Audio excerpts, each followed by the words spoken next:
effectivement, de la stratégie de 2030 dont on parle aujourd'hui en matière de transition numérique, c'est pas la première stratégie forcément du Maroc en matière digitale.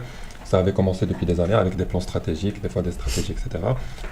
Si on prend juste maintenant, le règne de Sa Majesté le Roi aujourd'hui, là, depuis les années 2000, depuis en tout cas qu'il a été intronisé, et il y a nous déjà des initiatives dans ce sens.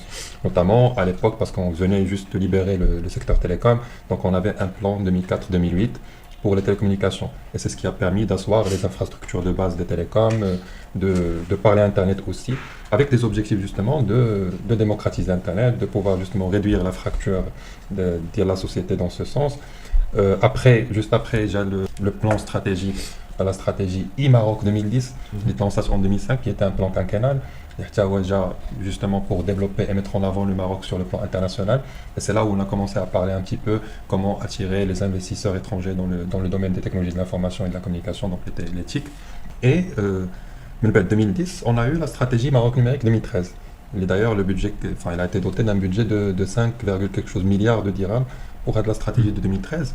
Et اللي كان فيها le développement de pas mal de services e-gov, donc des services de l'administration digitale, ou le lancement de Mac avec pas mal de services e-gov, les lancés au fait les années 2013, 2012, 2014, etc.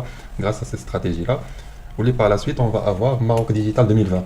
Maroc Digital 2020, donc c'était l'accentuation du travail qui a été fait au niveau de l'offshoring, et on a eu des centres d'innovation qui étaient nouveaux, des zones d'offshoring qui n'existaient pas, qu'on voit aujourd'hui grâce à ces stratégies-là, l'accentuation du travail également sur le plan de l'administration digitale, etc. Plus de réduction de la fracture numérique, plus d'accès de la population à tout ce qui est digital, tout ce qui est technologie dans l'éducation et dans pas mal d'autres secteurs. Donc 2020, quand il y a la dernière stratégie qu'on a eue, malheureusement, on a quelques années sans stratégie. Donc après 2020, on a dû attendre jusqu'à 2024 pour avoir la stratégie, d'où le fait que certains parlent d'un certain retard. Et aujourd'hui, on a cette stratégie de Maroc Digital 2030, avec aussi ces axes qui est en fait la continuité de ce qui est passé avant et de ce qui va venir. Je pense qu'on aura l'occasion de discuter.